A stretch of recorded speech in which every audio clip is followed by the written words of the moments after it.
means that we are now online on both Facebook and YouTube.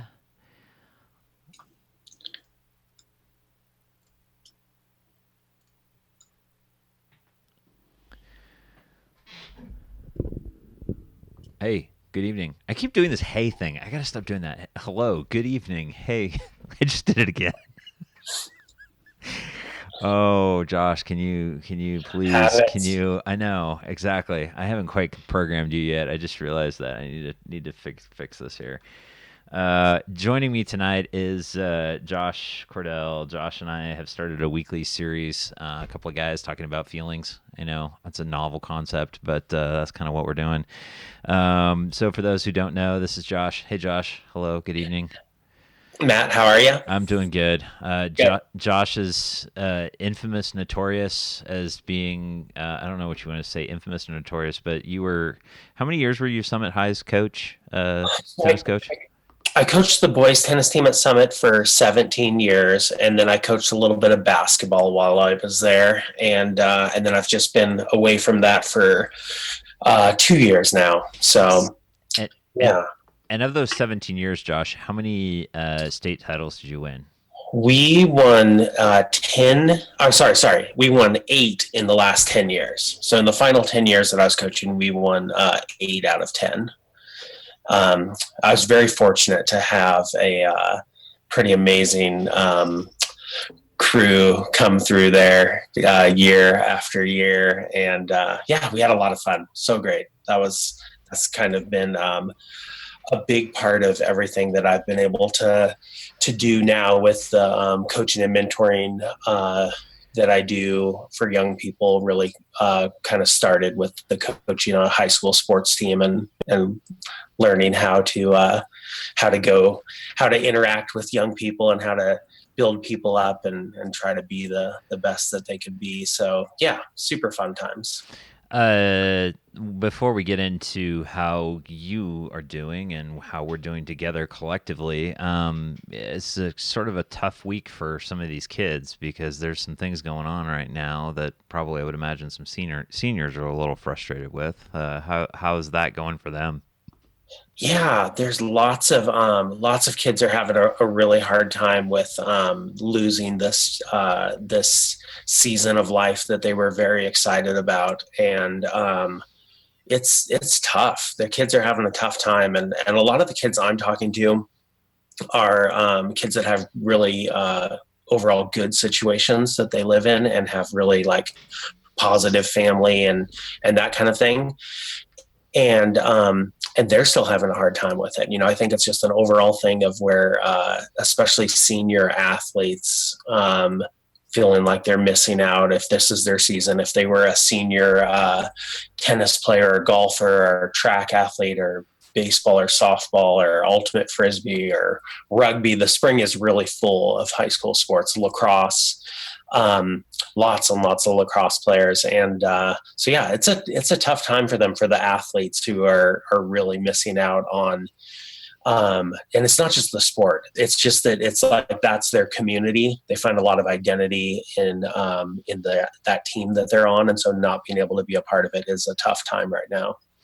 Yeah, I'm curious too. Have you spoken to some of these kids' parents, and how are the parents, through this period, and what are they feeling, and how are they helping their kids? I just heard from a parent. It was interesting. Who I can totally relate to this. They were saying how it's been hard because a lot of their social life is wrapped up in their children's sports. Hmm. So they're missing out on seeing their friends who are their children's parents, their children's teammates' parents are kind of like that's their group of friends. So they're missing out on that too. I think overall, to answer your question, parents feel really bad for their kids. They Hmm. feel really bad, like that they're missing out on something, and kind of like the first group that, for us at least, to ever just like completely miss out on something like this. Hmm. Where it's just universal. It's just everybody. There's no getting around it. You can't transfer to a different school and go play sports or something like that. It's not happening. So yeah, it's a tough one for that group. Yeah. So I guess taking this into stride as parents and that sort of thing, what has your week looked like as far as for keeping yourself motivated? And obviously we're gonna be. I feel we're probably going to be another 4 weeks of this thing, probably. And what are you feeling right now, and what are you doing to keep yourself, upbeat and motivated, Josh? That's a great question. So one of the things I've just been thinking a lot about lately is that staying positive. Sometimes people think that staying positive is almost kind of like being unrealistic, like not being like kind of put your head in the sand and just be like, I'm just going to be happy. Like I'm not going to actually like pay attention to what's going on in the world because that's depressing. And I'm just going to choose to be happy and not be aware of what's happening. So I think it's the being positive, and what I'm finding is the balance of you really do want to know what's going on. I love to be aware. That's one of my things. I want to know what's happening. I want to know how people are feeling, what's happening in the world. I don't want anyone to ever like hide anything from me. But then when I know that stuff, I have to then choose how I'm going to react to it.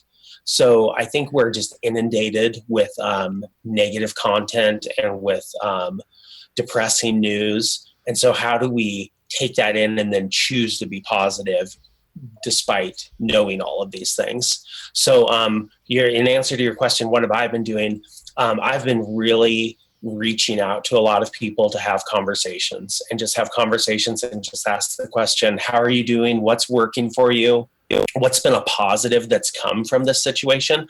I mean, I think realistically, we have some really hard times ahead of us, and individually, hopefully we don't. But as a country, as a world, this is obviously going to be a difficult time. Like there are going to be bad things that happen because of what's going on. So how do we find the good in things? How do we create good habits so that we have positive things happening right now? And that's one of the things I want to share tonight is just I hear people just like adding good things to their lives right now.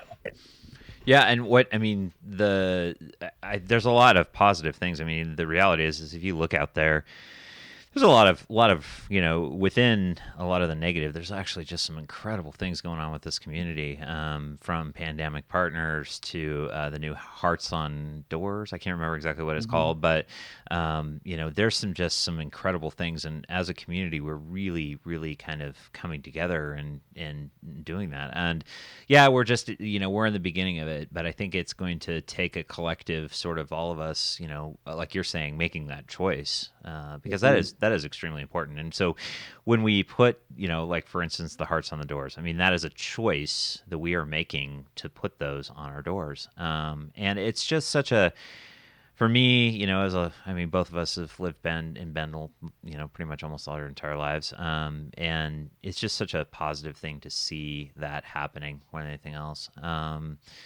What I guess those choices, obviously those are not easy choices. I feel like kind of we're harping on the same thing week after week, but that is the reality. I mean, we have to make those choices. I mean, I'm not gonna basically beat somebody over the head, but I'm a Christian and I believe strongly in a higher power. And the reality is this morning I had to get up at 5. Well, let's just say somebody decided to get me out of bed because I had a leg cramp. So I had the choice to stay in bed, but it was kind of like, nope, you're getting up. And the choice is then, okay, well, great, I'm going to start my day, I'm going to make it happen.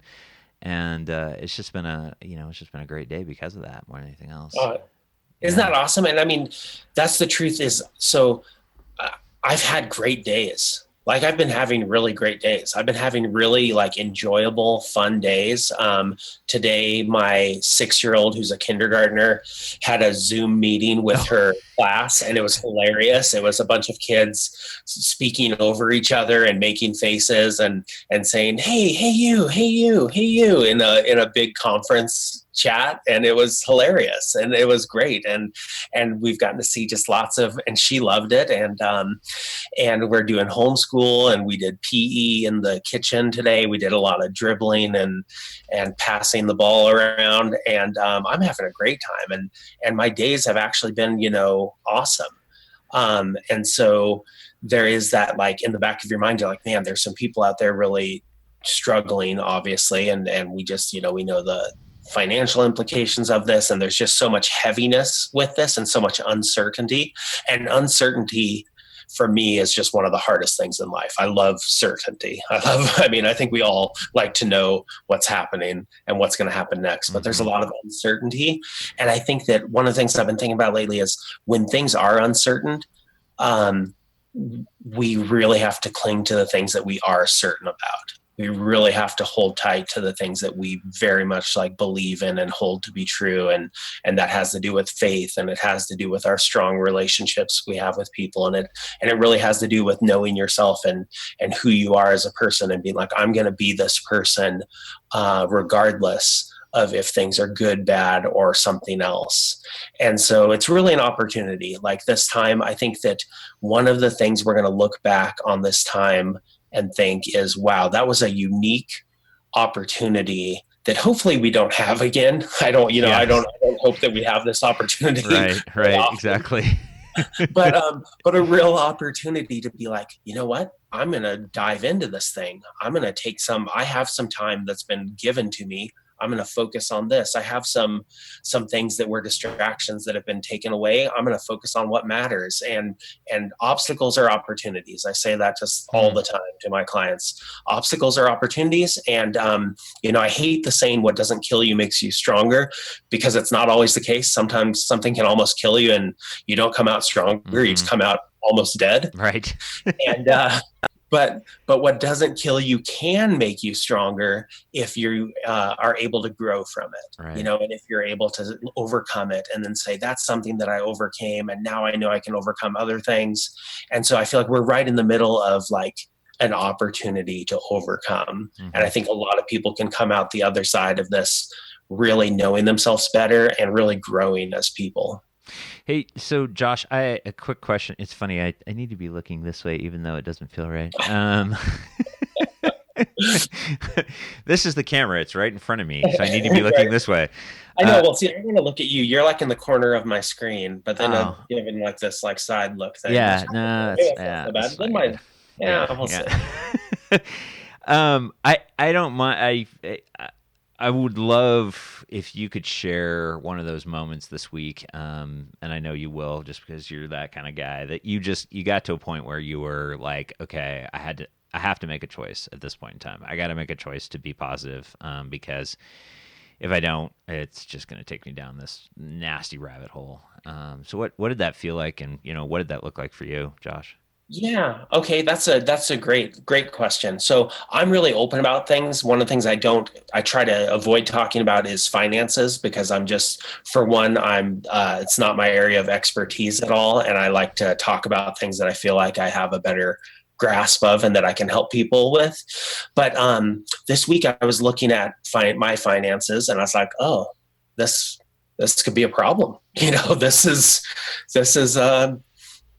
not a clear-cut solution here. And it's one of those things where like you just right at that moment have that option of where you go, obviously I want to be wise and I want to make good decisions and I want to try to do all the right things and put my family in the best position I can, and at the same time take care of people that I can help and do all of these things. But I also don't want to dwell on this and worry about this and act like I have control over this when I really don't. Right. And so I think letting go of a lot of the things that you don't have control over and realizing like, man, I only control how I feel. I only control how I act. I only control how I treat people. I only control like what I'm putting out there. Like I don't control what's going to happen, and I know that that's a worry. I mean, I remember in 2008, with so many people lost so much financially and how hard that was for so many people. And you have to be in a place where you're able to like have a loose grip on so many things in life and then hold tight to those things that you are really certain about. And finances is one of those things that like, and again, I don't want to talk about finances. It's not my thing. I'm not going to help anybody or give them good advice, but sometimes you have to have a little bit of a loose grip for things and be like, you know what, outside of my control, I'm going to focus on controlling what I do control. And and also I love this idea of, I love the term on a dime, like as in like something can happen, like turn on a dime, pivot on a dime. In sports, we use the term like stopping on a dime, or um, in basketball, there's the term like dropping dimes, or in football where you like throw a very precise pass. But you can change everything on a dime. Like in life, you can like just pivot right where you're at. So you could be really like going downhill, how you're feeling about things and your attitude, and it can shift. It doesn't have to be a week long shift. It can be like a very much that moment decision. Like, you know what? I'm going to choose to be happy. I'm going to choose to be positive. I'm going to choose to look for the good. So that's kind of a long answer, but I would say for me, an example this week was I started to think about finances. I started to get a little concerned, and then I was like, you know what? I'm going to do the best that I can. I'm going to let the things that are outside of my control remain outside of my control, and I'm going to focus on what I do control. What I do control is I have a family that I'm in a house with, that I can go give a hug and a kiss and a smile and tell them I love you. Then I can reach out to a friend and say, how are you doing? And I can do those things. Mm-hmm. And so making those choices is really just, it's a daily decision, right? Mm-hmm. I think I've talked to quite a few people who it feels like right at this moment or in these last couple of days has been a little bit of like, I don't want to say breaking point, but a little bit of like a switch where it was like, yeah, we can do this. We're doing fine. And then I've talked to some people who just told me like, you know what? I just kind of lost it yesterday. I just either got really mad. I just got really sad. I got really anxious. And so like that is going to happen. And so, how do you deal with it, and how long do you decide to, and it's okay to obviously feel feelings, we're not robots. Like we're gonna, that's part of life is like, I love watch. I'm a crier. I don't know about you. Do you cry? Yes. The short answer Okay. is yes, Josh. Long answer is at everything, but yes, I am a crier. Absolutely. So I have a family full of girls. I have a wife and an 18-year-old daughter and a 6-year-old daughter, and we'll Hey, watch something, and I'll be the Josh, only one who cries. bless you, Josh, for raising girls. That's all I have Yeah. to say. Well, they're tougher than I am for sure. I mean, Oh when yeah. when we see something like I cry, they don't cry.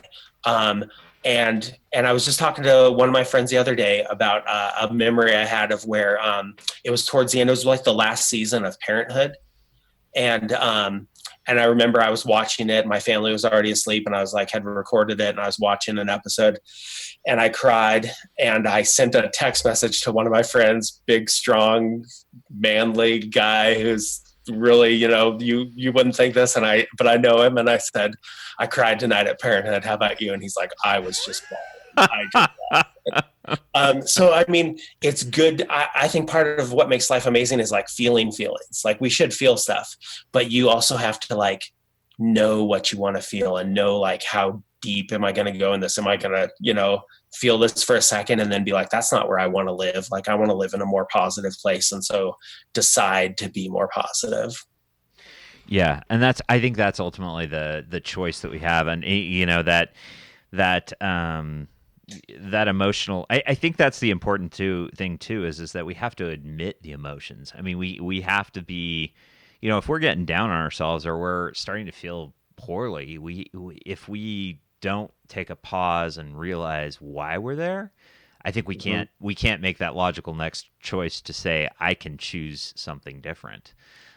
We get stuck in that spot. And I think, at least I know for me, the last week has had, a lot of highs for me personally. But, there's been a couple of spots where I'm like, I'm tired, I'm worn out, and I don't have anybody else to do anything. That it's just me at this point in time. So I have to pick myself up and keep moving. But that is like you're saying, Josh, that is a choice to say, hey, I want to do this. And there's been a couple of times for me where I'm like, I just gotta acknowledge these feelings, because if I don't, okay, I feel this way. I need to be okay with feeling this way for right now, and make a choice to say it's. I know that this is only temporary.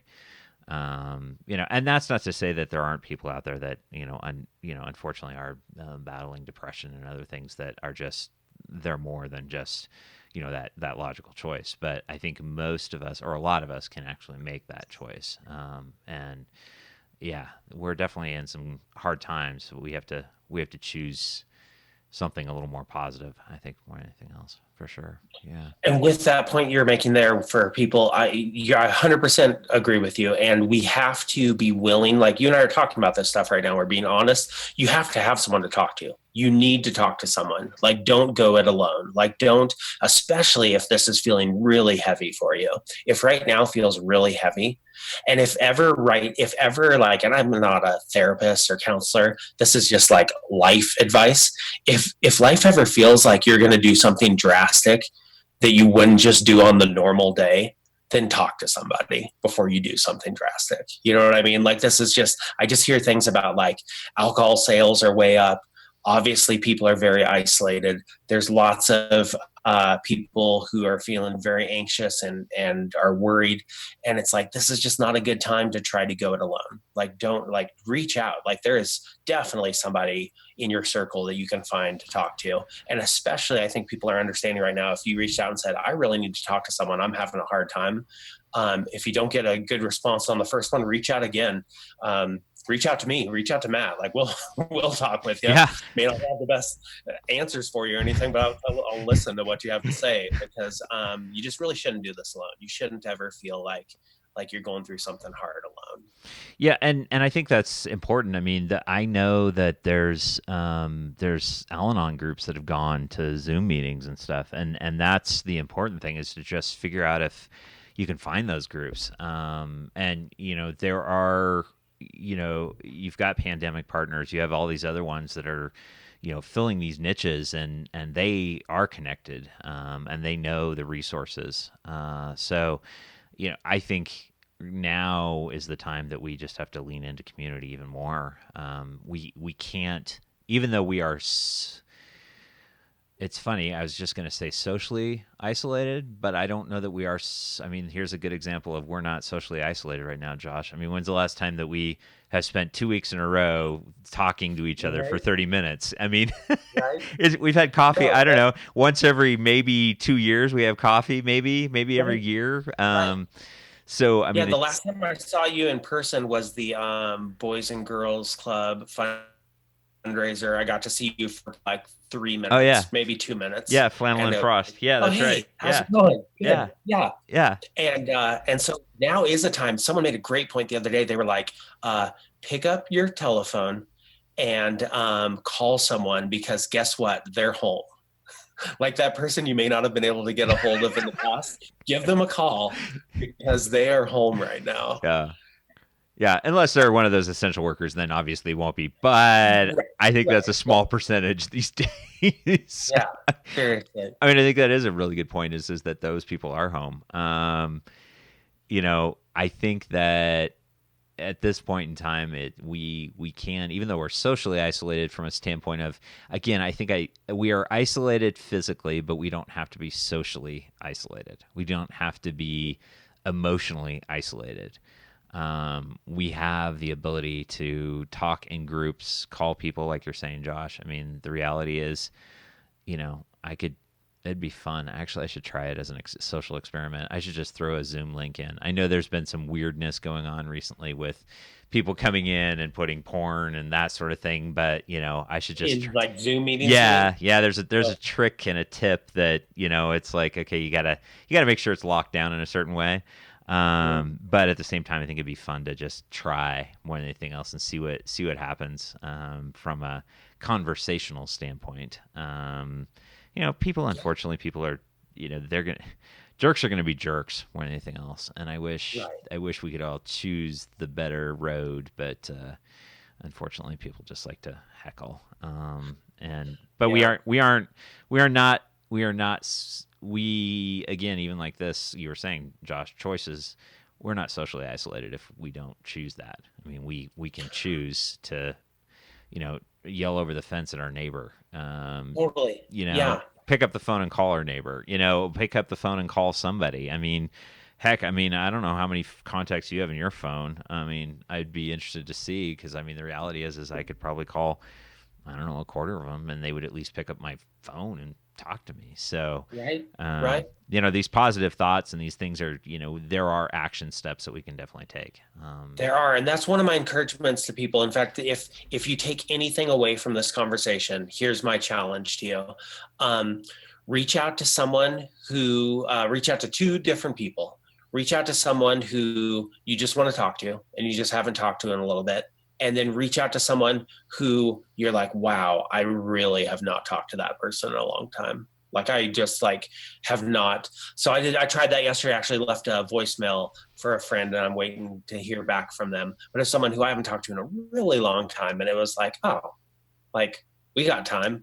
Like they didn't answer yet. I think they'll call me back. And one thing is I hope it was the right number because it's been that long that I was like, Right. this might not even be the same number. Let's see. Should I try your number real quick just to make sure it's the same number, yeah. Josh? Yeah, I do. But yeah, just reach out to someone and don't, here's an interesting thing. Been talking to kids. So I do the coaching and mentoring with young people. And so today I had 5 phone conversations, phone or FaceTime conversations with middle and high school age kids. And so spring break was last week, and this whole pandemic, like coinciding with spring break, was very interesting because it meant that last week was kind of like you couldn't go on the trip you wanted or do the things you wanted. So you didn't feel so bad about just like sitting on the couch and watching a whole Netflix series in a couple days and eating and playing video games. And it was kind of like, yeah, that's what it's spring break. You should be relaxing. Right. But what I'm finding from all these kids is that like, they're really excited today to be back on a schedule. They're excited to like, they need some structure, and they're excited that like school actually, like they're back in contact with school and getting some things figured out. And I've talked to some parents who like decided this week, like you are on a schedule now, right. Regardless of what happens with school, you're getting up at this time. You're doing these things.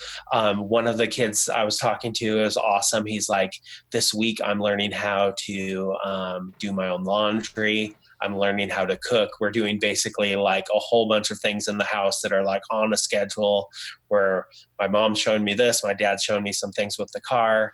Like very cool, just like great. And I think that it applies to us also. Like we can't get too off of the schedule. We can't just be like, if we don't have work right now, then like, how do we find a way that, so like some of us are fortunate we're doing some work remotely, but if your work, it does not translate to working remotely and you are remote now, then what are you going to do? So how do you like get on a schedule where you feel productive? You've got to feel good about what you did in a day.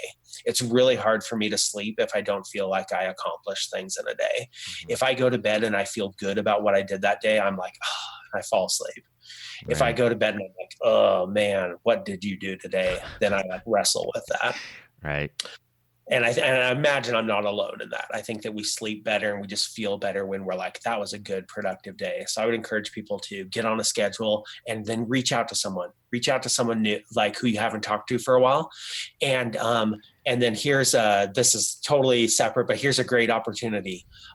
Reach out to someone with the intent of listening to them. Mm-hmm. Like we often reach out to people with the intent of either a little bit of give and take or a mainly give. Like I want to call you and I just want to talk. I just need to download. I'm just going to like, as long as you're on the other end, I'm just going to be like, blah, blah, blah.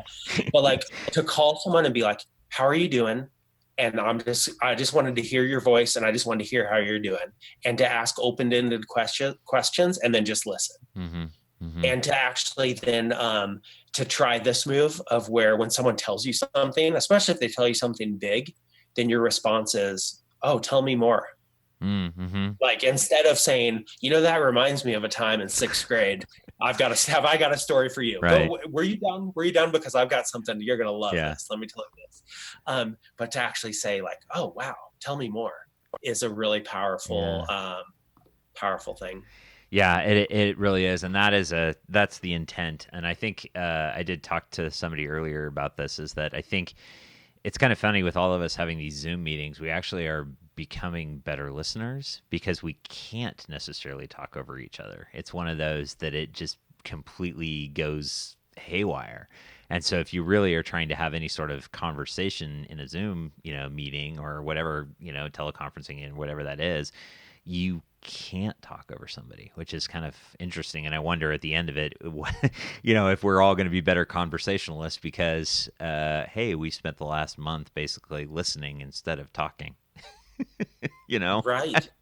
I So, would say the only possible downfall is that people will be playing on their phone just below the Zoom meeting. So when they meet people back in real life, they're going to make eye contact and be talking to them, but actually be playing Candy Crush. what are you Right. talking about, Josh? I'm not doing anything right now. I'm not doing anything right now. Yeah, no, I hear you. Hey, Josh, And people will have to start wearing pants again. oh yeah, we will definitely have to start. Have you been doing the Zoom calls I without? wear pants all the time, but I Oh, only wear sweats anyways. oh I yeah, don't that's wear right.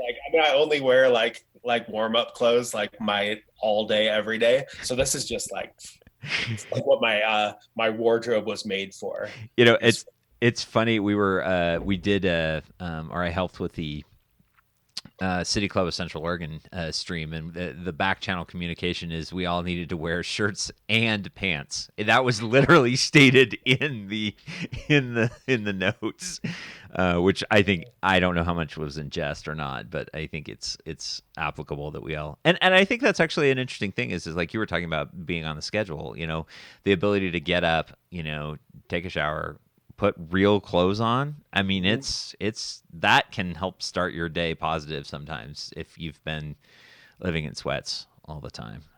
Unless you like living totally. in sweats all the time, like Josh.